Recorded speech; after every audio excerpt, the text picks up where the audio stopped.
Good morning. Good to be here today. We're so glad again to be with you this Monday morning. My director has been serving you some good music all the way. Today is a beautiful Tuesday morning. It's the 13th of October 2020. And I, for one, must tell you, I'm excited to be here. Do you feel fantastic? I feel like I can win $1 million right now. Why? I'll tell you just shortly after I introduce my co-presenter this morning, the delectable October baby. Yes, sir. The delectable October baby. By the time we start calling people now, they start calling her beautiful and beautiful and beautiful. I know I'm beautiful too. No, never I've mind. told you I am not going to be jealous today. Yeah, Today is not the day for Tomisi. jealousy. Tomisi, you are pretty as well, and I tell you, I'm loving this your hey, this your hair. Really loving this your I'm hair. feeling cool. And I tell you, counting down to my birthday, 17 days. She already wants to book down to Yeah. do this color of hair. Yeah, because it's beautiful. Thanks, good honestly, morning. it's beautiful. How was your weekend? I've not seen you this week. Yeah, my weekend was fine. Saturday I was at work. After all I did at work, I had to go to see my mom at Ikola. So missing the traffic. I've been thinking about changing my well, it was late, so I couldn't Really figure out what it was. So missing 4:30 till 10:30 thereabout.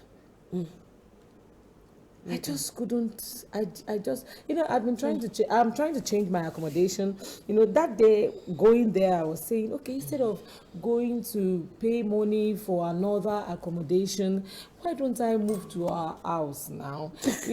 Honestly, I was just trying to psych myself that why don't I have a house here? My mom is complaining nobody is living in this big house, she's and so bored and all that. You'll be there so with why her. waste about $500,000? But you won't have your on privacy. rent? No, I'll even have all the privacy. The house is as big and So you comfortable can, as that. So so I can. But Tomisi, I went into that traffic and I had a change of mind. I had a change of mind to say that this one is that I will come late to work every time. And when you have to do other outside engagements, I don't know if I'm going to leave the house 4 a.m. And you don't know the despite we complain about traffic, but you don't know the luck you have living in the metropolis. Living in the mainland, anyway. Living not just the mainland, but living with the metropolis itself, not on the suburbs. I live on the suburb. You live in the metropolis. I'm telling you. I live on the suburb.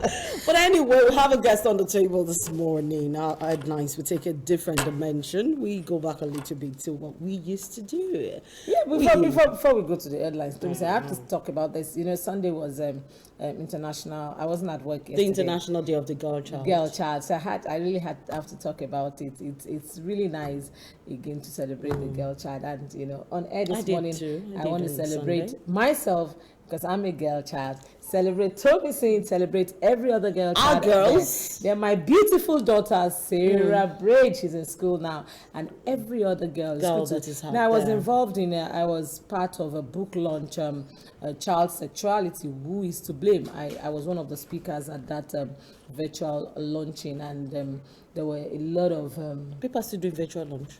We're still doing virtual launch. And the beautiful thing about it is that the publisher, the writer, she's in the US. Some of the speakers are based in the US. So you cut across everywhere. Exactly. So look at myself as one of the speakers. Makes a lot of Nigeria. sense. Makes a lot of sense. And a lot of. By the end of the day, it's the perpetrator who is to blame. That is to be blamed, and we need to. Everybody. We talked about intentional parenting. We can't overemphasize that. We just have to keep talking about that intentional parenting. So that we can a bit curb this menace in the society. All right, joining us on the table this morning is our dear friend. Azim Salako Oladimeji. Good morning, Azim. How are you doing? Very fine, and you? And I'm very well. You went all the way from the traffic end and then you came to the studio very I left early. my house 4:45 a.m.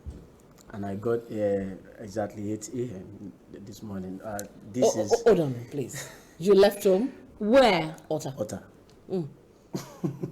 I left 4:45 a.m. And the most excruciating part of my story today was that getting to toll gate Ota, I met a legion of traffic. So it means that a lot of people would have left their own house before March. And you see, it's very unfortunate that. But we smile about this virtually every day, but deep down, it's painful. It's painful. Really painful. It has a lot of negative effect. Yes. I can tell a whole lot. That it's better to live, to just live them, because better not to talk about it. Not to talk about it, because it's very devastating. I left around 5 thinking that, I'm going to have a smooth ride. By 7 o'clock you get here, you rest, But getting to Tollgate Ota, I realized that there is a big problem, on the road. Because on the road this morning, because getting there, you find people, lumping around, meandering, trying to get. So some people could have even left home 3:30 a.m.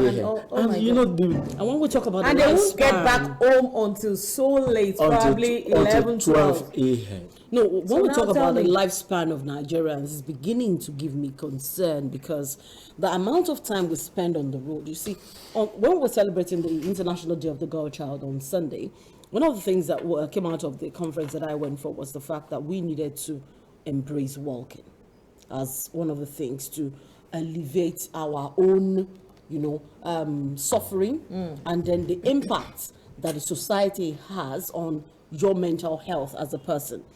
Because imagine that I was in traffic. I was walking down from Isheri yesterday to the office. That I was supposed to leave about 5:30, but I don't have a car. So I was like, okay, let me just leave earlier because I got a call. So I left at 4:45.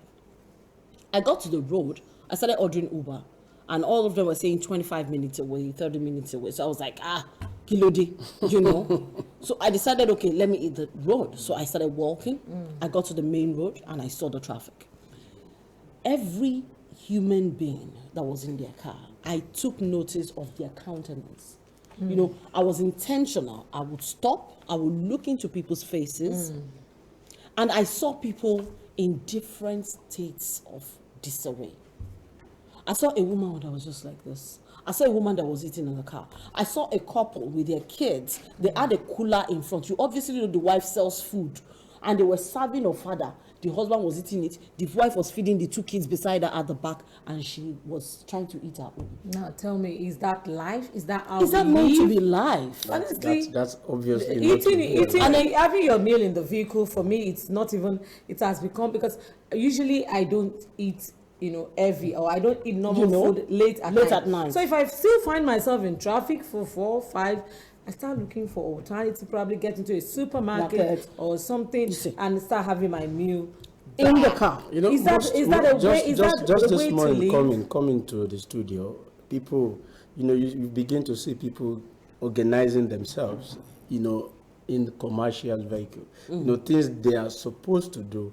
At home, having wearing their makeup in the commercial vehicle, trying to adjust their belt, trying to adjust their shirt. The kind of things we go through in this part of town has become, increasingly alarming. And I think when they're talking about mental health, I read something the WHO wrote about mental health, and they talked about dementia, and it's beginning to concern everybody that the rate at which people now, the rate at which they record patients of dementia is becoming, really alarming. And I need they to display it every day. I need to mention this also. You realize that people are beginning to be more aggressive. That's because of dementia. That's it. The aggressiveness. So one thing I want to begin to tell myself now is to be a bit more patient. So intentionally calming down, I posted something on my social media page. I think that was 2 weeks or thereabout. That because I observed that why are Lagosians always wearing a very bitter, face when they are walking, when they are inside the car. What's exactly happening? So I just laughed at it. That I think we need to calm down. We need just. I'm to- telling you, Honestly, we just and need to we need to understand the other person's plight, because I realized yesterday I was putting a call through to someone very close to me, and he called me, I missed his call, and I think I called sometimes for a couple of times, and he didn't pick the call, and this morning he called me and I missed his call again, and he sent a message to me to say that he was in traffic for 6 hours, and I tell you, his office to his house is a journey of not less than, say, 15-20 minutes at worst, 20 minutes thereabout. Now it was, so between that axis, I'm talking about between Opi to Magodo. Now, you know, it's just a short distance. He spent 6 hours in traffic. Let me tell you what I did last And night. I was like, I trekked 1 hour to the office. I trekked 1 hour back to Sharon. That was what happened yesterday. so I think only something has way- to be done. Yeah, and The only nothing way is for me to have causing gotten this home- other than government irresponsibility, you know. But yeah, the government irresponsibility. But do you know that yesterday's traffic was actually caused by protesters? Yes, in most of the Yeah, in some part of They actually in some blocked part of the way. Lagos. But if you're talking about the traffic that is perpetually on the, just like the one on his The- axis. just the- like the one on your my axis. I don't Then get the it. Lagos That Ibadan, is the that Lagos is Ibadan government's also. responsibility. If you talk about the Lagos Ibadan Expressway and the I know Long that Bridge, the NSAS, it makes you no know, blocked sense. some parts of that place, but Yes. that's is like Yorubas will say Araro Bumblo. Yes, ma'am. You know, you have a normal traffic there that is killing, No, let's assume that they blocked this ones going in, right? What about the ones going out? going out. What caused the traffic at Mowe Bafo, and what was the problem? That's been for What's the problem? some days now. It's been in the news. I that saw the traffic- total irresponsibility of Nigerians stuck in front of me on Sunday. If Some- you're coming on a co-bridge and you want to descend down, or you want to continue towards Alaka, just because you needed to veer off to the right. If you know you're going down, you should be on the right. You're going down the bridge. If you want to continue on the bridge, you should be in the middle. Nigerians, those who were at the end, wanted to cross and curve this way and come back to their normal lane. Yeah. So they blocked everybody, and for 10 minutes we were on that spot. We got there and we saw people trying to maneuver in the middle. And I'm like, sincerely, people, I think for you to go to work every day, there needs to be regular psychological check in every office right now to ascertain the level, because you just see people screaming in the middle of nowhere. You No, what I really would just wouldn't really know advise what the problem advise is. people do is that take every little time you have to relax or have a nap. That's what I do now. I don't on Friday night I got back home exhausted and woke up. Unlike me, I don't really sleep like that, but I felt sleepy around 9:30, and I just abandoned. There were important things. If I had to write my script for perspectives on Saturday, but I just said, okay, for the fact that I feel sleepy, I got into the I'm going bedroom. straight to bed. I'm going straight to bed, and the sleep didn't last for up to 2 hours. But at that You point in felt time, well I rested. slept, and I woke up and told me, trust me, I couldn't sleep till daybreak again. But then You have at that insomnia. moment, After so again let's and again. try to, anytime you feel it, even if it is a nap of 5-10 minutes, it will go a long way, because the stress, it seems that almost everything is stress now in this part of the world. Yeah, and then I think that there is a need for us to also review our working schedule. I think that this is, majorly for corporate organizations or even generally the government. Elsewhere, or you want to say in saner climes, people don't budge out together At the same time. at They the do- same time. Okay, they do the 24 hours shift, so you do they 12, do you do 2 12. hours, 6 hours, but in Nigeria we have a general working schedule. You must leave your house in the morning, and and you almost return in the evening. so it's and then it's a bigger problem for a city, a cosmopolitan city like Lagos. Very true. I Very totally serious, agree. very serious. So if it is possible, sounds like a utopia, but I think it's something that can be achievable. Just like in Ogun State now, students students and teachers, And they I have think, a your state different, too. they have a Schedule. different, They are alternating it. Yeah, they alternate in the morning, afternoon. It could also work in the banking But do you sector. realize that in Lagos now, still a lot of people aren't going to work? A lot of people are still working from home. I know quite a number And we of still friends. have this. I know quite a lot of Our friends friends have that still siblings who have still their work from staff home. working from home. Maybe that is So responsible know for that my spending 3 hours, because do you remember there was a day I was coming that's that I true. missed a program. That's I true. left You got my here at house 10? around 5 a.m. that day. I got here around 10 a.m. I spent 5 hours in a distance that should not take me more Naturally. than So on a Naturally. good day when everybody resumes, it's going to be something else. Maybe almost double the time. Because I know that by January, probably some of the firms would want to resume, but I see no reason why. I see no reason they should even go back to physical. If they can work from home and work effectively, why can't we just continue? embrace Maybe it? just- Or maybe probably just do 2 alternate. days at home. Exactly. then review 3 days our at work. schedule and all that. I Exactly. think it's going to work. I think it's going to work. And if the Lagos State government, for example, would build a cart, by starting By that. starting to be a prototype. Do 9 a.m. You already resume by 9, do 9 to 2 for some staff. Exactly. Maybe level 1 to Exactly. Yes. 10. And then you do 2 to, if you do 6 You hours see, at work, or 7 hours. the interesting part of it is that COVID-19 actually exposed us to some, normal that we call new normal. New normal. It tells us that there are certain things that should necessarily not be done, physically Very at true. work. Very true. But And has taught us those stories. yeah, but then we are frustrated to this kind of environment that administration is only measured when we see ourselves like this. No, exactly. Even now, during COVID-19, we had virtual parties and all that, and it worked well. Like I'm going to do my own also Virtual virtually. party.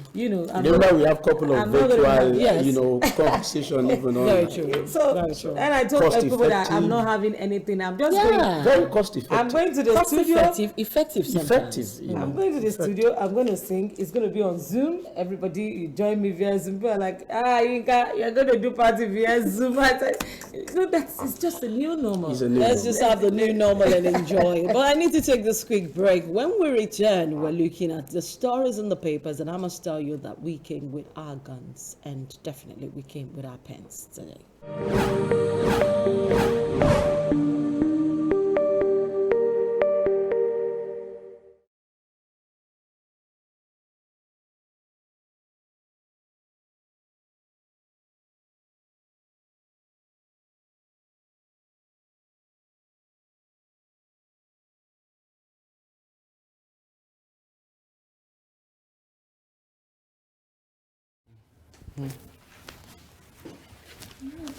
Mr. Femi, your script. The craziest thing I've ever done in my life was slapping my father. Really? Yes, I slapped my dad, Wow. the famous actor Adibayo Salami, known as Ogabelu. I slapped him. Yeah. For inside film. No look me like that. But as for me, it doesn't compare to best that I've done by making sure all my children are protected against polio. Polio no dey send now. Polio no go talk say this one na Femi Adebayo pikin make I leave am for where. So if I can protect my children against polio, you nko. Don't allow polio slap your child so that child will not come back to slap you in future. Make sure your child gets all vaccines against polio. Daddy, no vex for that slap. Now director talk say make I do am. But if acting talk say make I do am again, I go do am. Protect your child with routine immunization and supplementary immunization campaign.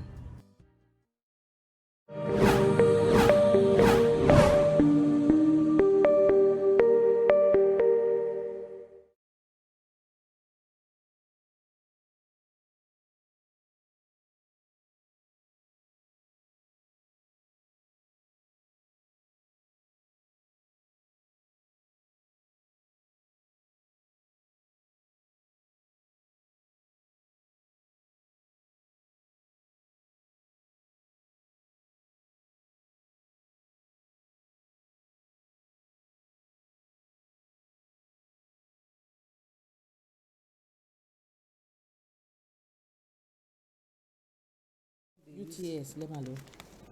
Is that what they used? Welcome back. It's still the bumper breakfast, and we're going straight into the dailies this morning. Of course, you know that we have a guest in the studio, Azim Salako, Azim Oladimeji Salako, and Azim is an astute reader and a very prolific writer. He's a PhD student in political science at the University of Ibadan. All right, Azim, thanks for joining me this morning on the table. Thank you. All right, let's take a look at the front page of the Guardian newspaper. As is every headline in the stories today, protesters march on. Riders like youths take campaign from hashtag #EndSARS to government reforms. Lockdown Lagos stampede activities at airport tollgate. Police inspector passerby killed in Surulere. Protesters decline Sanwo-Olu's plea to back down after visit. Governor to discuss protests with Buhari today.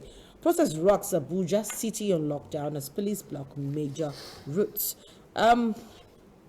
Suspense in the power sector as the federal government adds 1 week of tariff suspension. Investors fear delay will affect projected growth. Government may pay 26 billion naira shortfall for suspension. And you have Ropush TOU clinched the WTO DG said. President Muhammadu Buhari assures Okonjo-Iweala. Federal government for FCT teachers chase pupils out of class over minimum wage. Now that's one story. Tanker explosion kills 9 in Osun State. Edo Assembly sacks Okiye as Onobu emerges the new speaker of the Edo State House of Assembly. And I take a quick look at the Nation newspaper. Hashtag #EndSARS protesters ground Lagos, Abuja, other cities. Policeman man killed in Lagos. Buhari promises extensive reform while protests may continue. Oni's daughter nearly killed. The Oni of Ife, explained how his daughter was nearly killed by SARS. Yesterday was in the news. Traffic stalled in Abuja, Lagos. Ogbomosho killed for probe. SARS replacement for training from next week.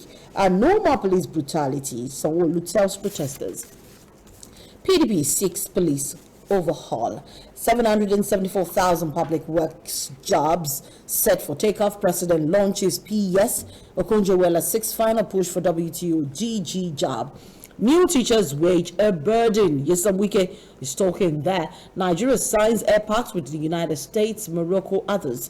Second wave of COVID-19 likely PTF1s and Akeredolu losing Akure a shock. It says Ajayi a snake under my roof. Edo Speaker Okiye was removed. Akeredolu victory well deserved, says Tinubu. 9 die in Osun tanker explosion. Students shot Ibadan. Poli. Those are stories on the front page of the Nation newspaper and the Guardian. Okay, I start this morning again with the Punch newspaper, coming with the list story. Cop driver killed as protest spread. Ground Lagos others. Police beat female protester. Others. Hoodlums attack police station. Sanwo-Olu meets Buhari today. IG promises new cops for new squad. PDP others demand police overhaul. President pledges deep reforms. Also, we have Amotekun arrest Ekiti suspected kidnapper in military uniform. Kwara Yamfla Miller commits suicide over alleged death. I'll reclaim my stolen mandate in 2022 poll. That's coming from Fayoshe's ex-deputy. 17 killed in Osun tanker fire. Lagos Ibadan Expressway Delta crashes. Dismissed cop steals police job applicants' phone cash. Also, we have I'm shocked I lost in Akure 3 local governments. Coming from Akeredolu, Lawan faults federal government as Senate tackles government ASU logjam. Buhari assures Okonjo-Iweala of support to clinch WTO job. APC group tackles Buddhist committee, alleges elongation plot. New salary structure for teachers will create crisis. That's coming from Governor Wike. NCDC demands weekly, monthly, quarterly assessments as school reopen. Power fail VAT increments cost tariff hike. That's coming from DSTV this morning. And the picture story in the Punch newspaper, we have scenes of the NSAS protest at the Lekki Toll Gate, Victoria Island, Lagos, and the access gate of the Muritala Mohammed International Airport, Ikeja, Lagos, yesterday. That's the picture story we have in the Punch newspaper this morning. And I go straight to the Nigerian Tribune this morning, coming with a little story. End SARS protest turned bloody. A very sad one this morning. Buhari assures errand policemen will be dealt with. Says scrap of SARS first step in police reform. Orders investigation into Ogbomosho killings. Policeman, civilian shot dead in Lagos. Hoodlum trying to free suspected kidnapper, not protester. Killed in Surulere, Lagos government explains. Makinde deploys Operation Bust, tells police to take back seat. Now is good moment for police reforms, coming from our Vice President Oshibaju. And PDP demands complete overhaul, restructuring.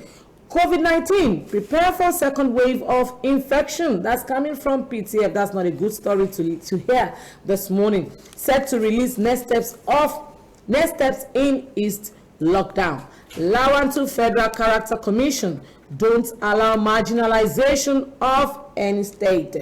Edo Assembly Speaker impeached. That was all over the news yesterday. ASU stands on UTAS, demonstrates payroll system to NAS leadership. Back and forth, ASU and the payroll system. Also, we have the picture story in the Nigerian Tribune, the Lekki protest, the gridlock at Alausa, the airport protest, and also we can see the governor of Lagos State at Lekki addressing the protesters. And finally, in the Nigerian Tribune this morning, tanker explosion claims 9 in Osun State, 8 dead in Ogun. Lagos Delta auto crashes. That's all on the front page of the Nigerian Tribune this morning. Yes, we're back here and we're looking at the front page of the papers. Yes, we're going to our first topic for this morning, and if you will permit me, I'd like to take a very tiny little bit of a musical break. Let's take a breather. When we return, we're talking about the hashtag #EndSARS protest. This time around, protesters have decided to march on. They've changed their demands from #EndSARS to end police brutality, in some cases, government reforms. But we'll be back.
Is calling you.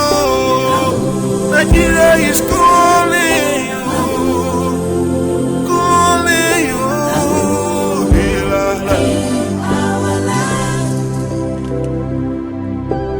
Look at our nation tearing apart. The sounds of war everywhere. The youngest are crying. No protections, just molestation, leads to frustration. But only you, God, can and help our land. Help us, Jesus. Help us. Calling you. Calling you. Calling you. In our land. The nation is calling you. We are calling you. Calling you.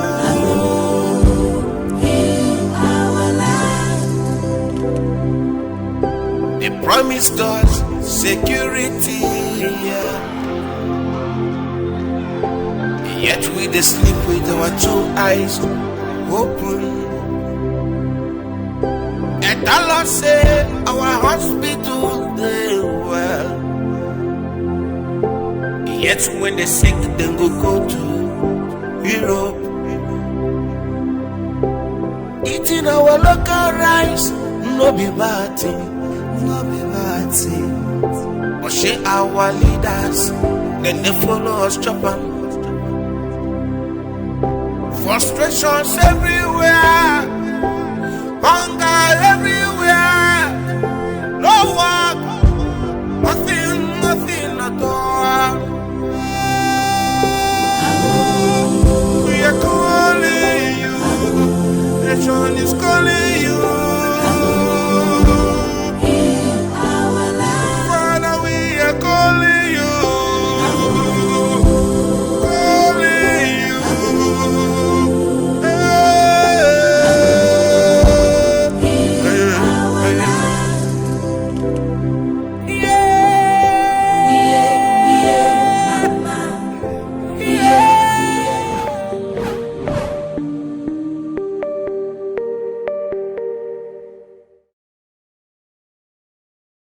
SMS. Yes, we're back here, and it's still the bumper breakfast. Yes, hashtag #EndSARS. Protesters have continued their march. There are so many sides to the story we heard yesterday. Some said the police shot, some said some people shot, some said nobody shot. There are so many sides to it. But So who died? What killed the dead? The dead. I really do not know. I really do not know. But that raging protest that took place yesterday took a very dangerous turn as the RGP's broadcast failed to end the days of agitation by Nigerian youths.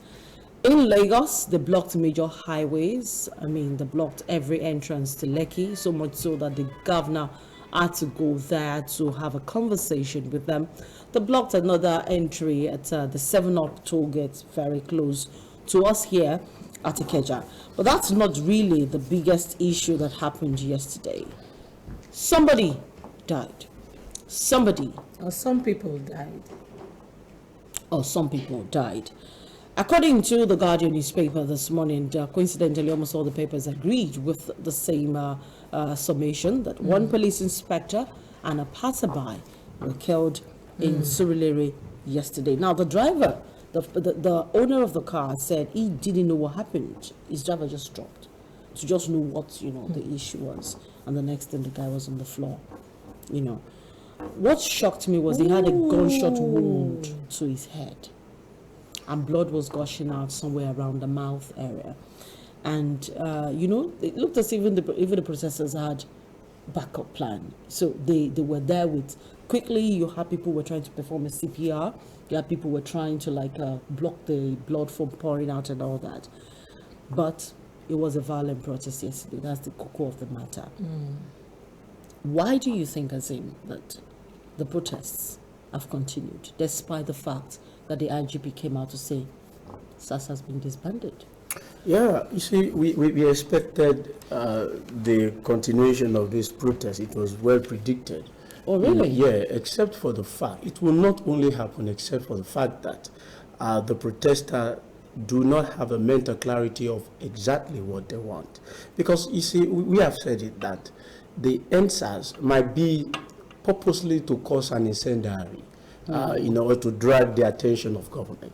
But ending SARS will necessarily make no effect to police police brutality. Oh. Because you see, brutality precedes SARS. It in fact precedes Nigerian police system. As a matter of fact, it precedes even Nigerian independence. This is one of the colonial preponderances. But it has deteriorated, day in. Yeah, day out. Of course it has. It has deteriorated. It has exactly deteriorated. But so what I'm trying to say in essence is that aside the fact that NSAS is just a slogan that is very persuasive. I think the importance that protesters should draw to, the current situation that we have found ourselves is to basically request for an overhaul, reformation of the Nigerian police system. It's due for reform. So can I say that you also are not for NSAS but reformation of? Yeah, very, very. Without sounding biased against the protesters, just like I've said, I think it's the NSAS hashtag is basically an incendiary. Just to get the attention of government. Ending, except, and I want to assume that the protesters also share my kind of mind. I want to, have that assumption. But if we do not share the same mind, I think there is a problem of understanding the challenge that we have in Nigeria with regards to brutality, because SARS is just a unit of, the police force. The police force, the omnibus police force. And then I have been a victim of police brutality, in Ibadan, 2012, Ojo police station to be precise. The record is there, but anyway, the DPO that had the station, wade into the matter. But I insisted that I must be charged to court, because it's a complete civil matter, and that police, for whatever reason, came into it. And so the point I'm trying to make is that those who brutalized me and that almost killed me were not members of SARS.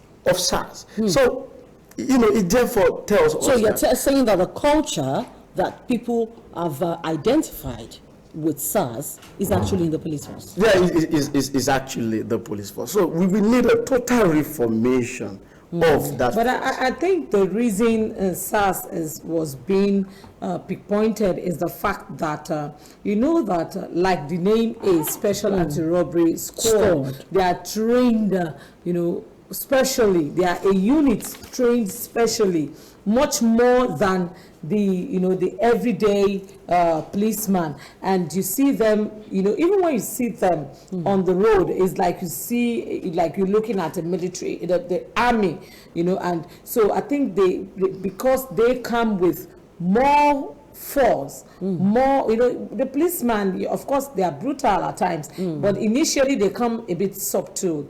And when it seems as if you're right and you want to stand on your right, they become, but the SARS, I think they just come in and it's like they have a predetermined mind of what if they see you, this. So me say, this your air, you look like a criminal you are, bam. I think that is... Actually, they don't arrest, the barely do arrest. So let me tell you exactly. So I think that is why the focus is. A younger brother of mine, himself and his wife. I shared yesterday. This one was in Ibadan. The one I shared yesterday, they were coming. They just got married on Saturday. So on Sunday, the husband and the wife were coming back, and the guy drives a really nice car.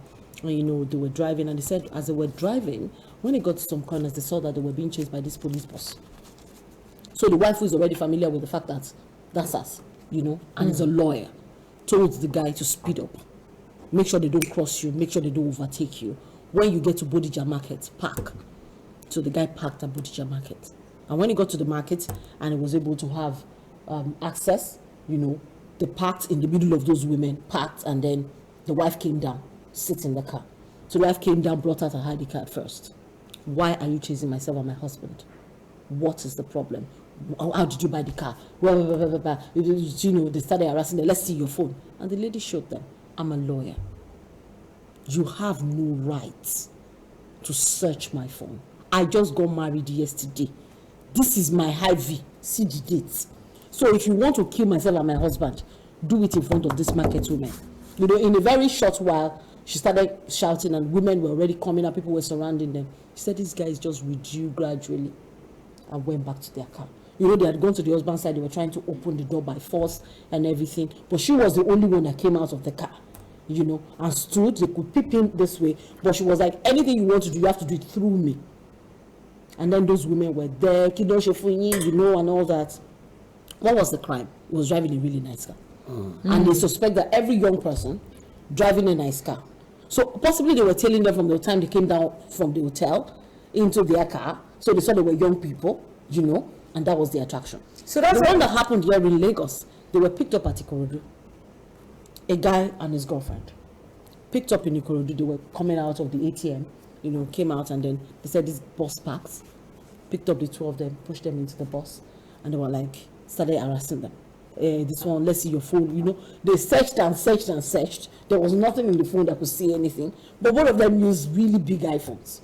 So they were checking and checking and checking. At the end of the day, they forcefully collected 25,000 naira from them because that was all the guy withdrew anyway. And the guy told them that he doesn't have any other money there. They took him to another ATM to confirm. They saw that there was no other money. They collected the 25,000 and pushed himself and his girlfriend out of the bus, where he had bruises all over his hand.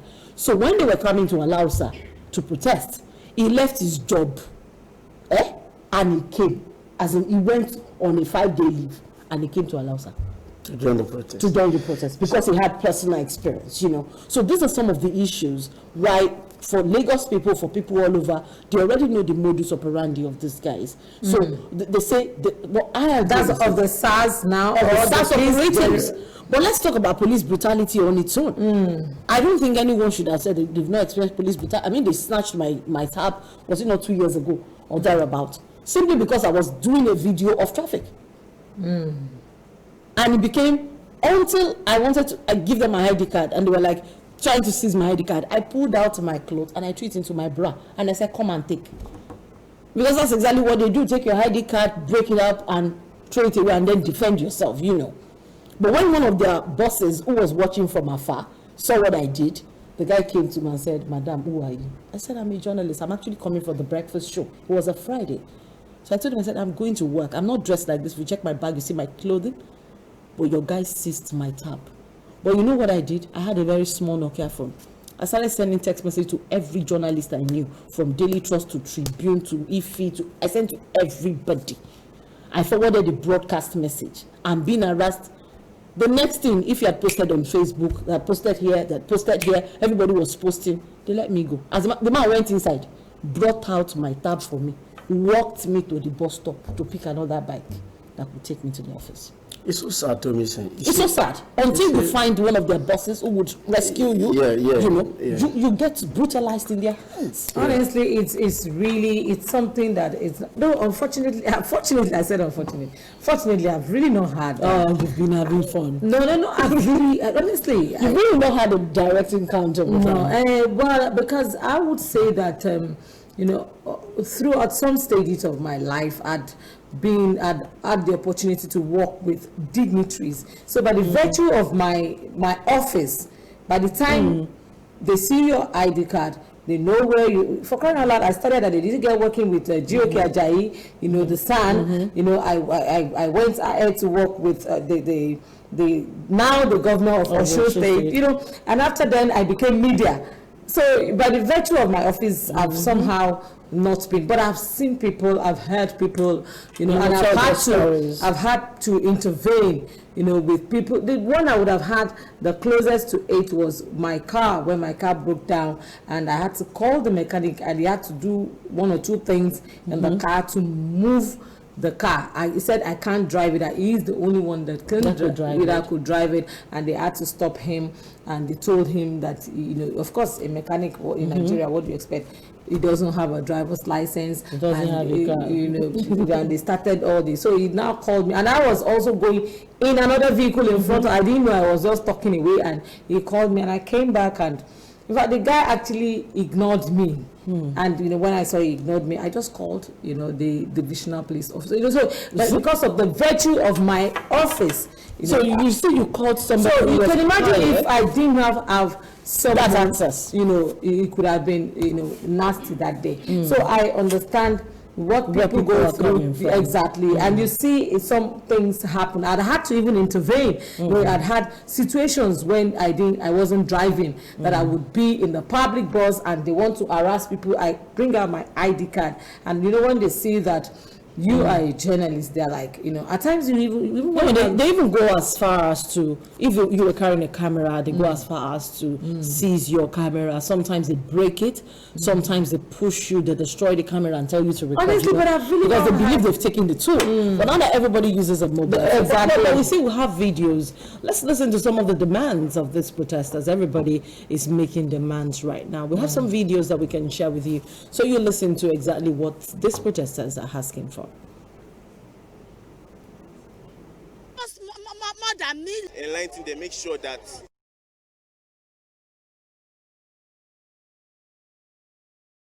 I'm coming out because of these people. My client, they come any minute, they don't call me alone, they don't stop us for road. So when we want to do that shit reach, you know, so what you want to do that one reach. So the point is this: if we're going to do this and kill for once, let's just see what we can do and fix it. You get? Police, inform the police, enlighten them, make sure that we can't like, we need to change that ideology of like we as young people being scared when we see people in uniform. Like, we just need to change that, and the government needs to do something about it, and that's why we're here, basically. Even in overseas, how can children will be going, they will just arrest them, bring your phone, and they say they see something, they see this, they saw this, and because of that, they are in the cell. Almost more than millions are there now. Some of them are postgraduates, some of them are already graduates.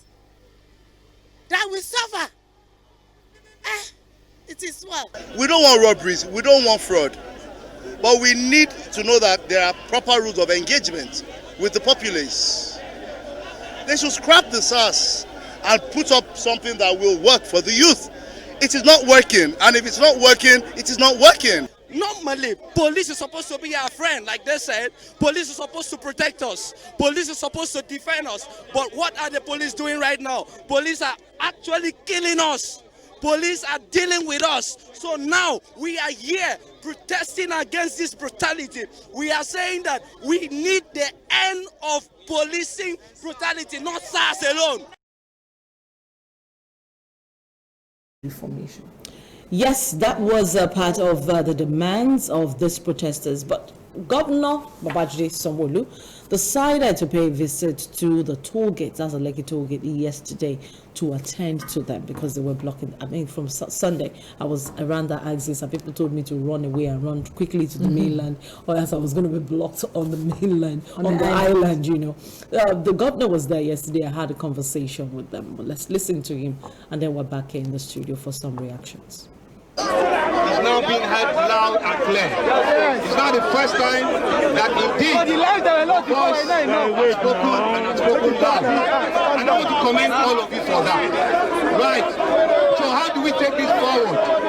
You can't hear me because people are not, you know, how do we take this forward? You've mentioned 5 things that you want the government to do ASAP, right? And part of the things we have said is that we need to do a full police reform, right? We need to police. There is a police reform. No SARS, police. Right. But there is full police reform. That's number 1. Number 2, we have said that all the families of the people that SARS have had to either kill unnecessarily or have made. And I have to tell here, and I want to say to you that I understand that Tiamiyu Kazim has been cultured. I'm aware that Ifeoma Abuga, I'm aware that Aneka Okore, I'm aware that Ayomide Taiwo, I'm aware that Kolawole Joshua, I'm aware that Christina Ugochukwu, I'm aware that Chidinma and God Power Edolo, amongst a little list of people that we need to, part of your agenda is we need to get to the family and we need to compensate the families. Am I right? So that we can do because we are comparing the names and we're trying to get how to reach out to them. One of the things that will happen about an hour ago is that Mr. President himself had addressed the ban on SARS. He has addressed it, right? And he has said that all officers, listen, 45 minutes ago, yes, 45 minutes, he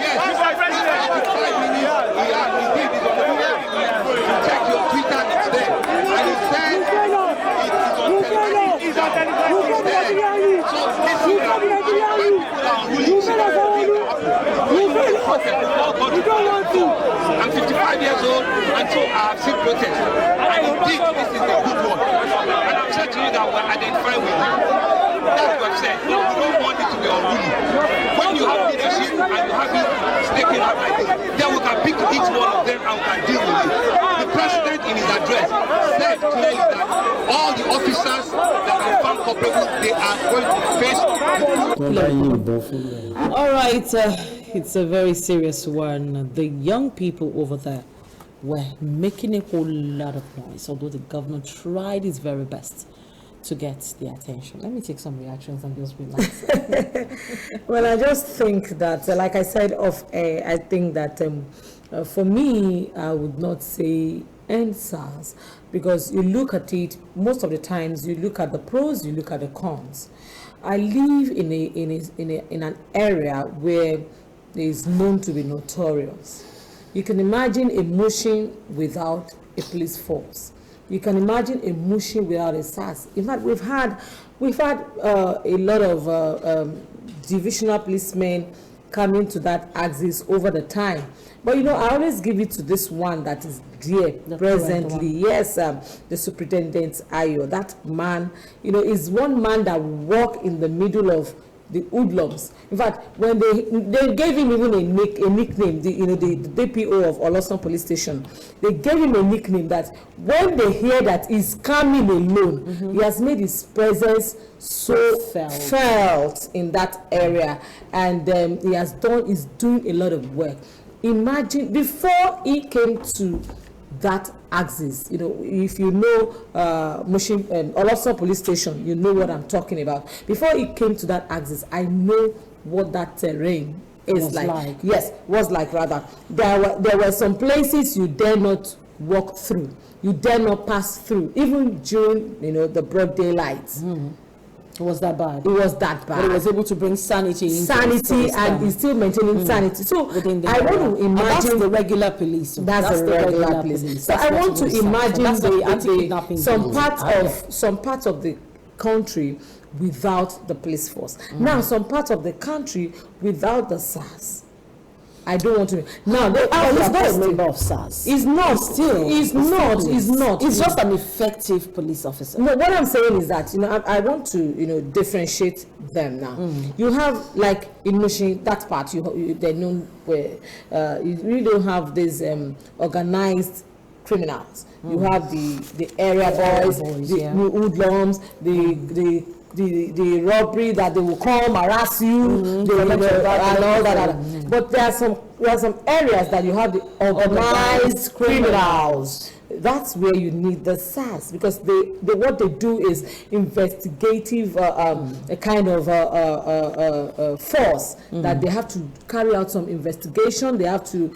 I was reading a story about I can't remember where I was reading it yesterday about we were trying to I think I was watching a video. So, the man's electrician came into his house and killed his wife, his niece, and his granddaughter, and he came in and the guy attacked him, but he survived it somehow, and he took the SARS to investigate into it, and they were able to. And that's exactly what their duty is. Yeah. What do you make of so you can demands? imagine a community without them. But probably because of the level of power they have, or the level of the community dreads them, as in they have seen themselves. They say power, they see themselves power at times corrupt, intoxicates. and absolute power corrupts. I think there should be a kind of reformation, and any one of them that goes over the ball, over the bar. Unfortunately, when they go over the bar, the person is dead already. Yes, but when you have a scapegoat, number one, a scapegoat number two, obvious scapegoat. And sometimes I tell you, it will serve as a deterrent. Sometimes even the scapegoats we're talking about, their colleagues go to the houses of the people who are supposed to prosecute, who are supposed to report them and threaten them. That's why we're talking about reformation. So people are not even willing to talk about it. But what do you make of some of the provisions that the IGP has put forward now? Things that it will do to make sure that there is a reform of some sort. Of some sort. Yeah, I want to agree with her that SARS is a necessity. I wouldn't want to use a unit that does the work of SARS is a necessity. Not just SARS itself. In fact, it could be SARS, because we are talking about a special unit. SARS is just a special unit of the Nigerian Police. It's just a name. A name for the unit. But the name should never come back. Or you think you see, and I also want to agree with her the second time that they should be premised on need.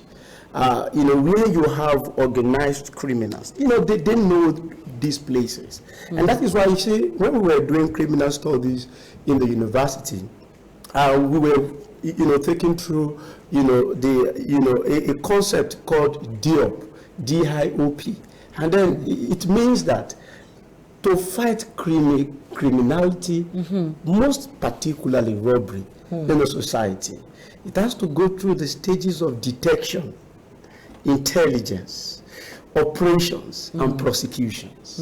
You see, if you cannot arrest people you have not detected, and if you are detecting, you must detect intelligently, and then all these efforts will not make any sense if those you have detected intelligently and then you have carried out operations are not appropriately prosecuted.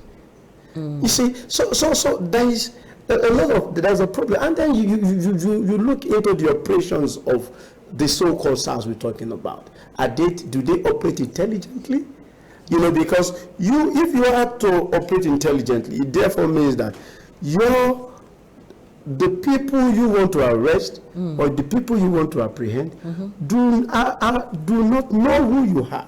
You are unknown to them. That's what we call intelligence. Because they have more strength. So you don't go about they have more strength if they can know you. And you cannot know them. Exactly. But in this case, they know them. They know them because, like she has rightly, said, they always carry a monstrous, hair, torso hair, carry a very heavy weapon and artillery. So this. And then they go in a bus. These do not. They go without slippers.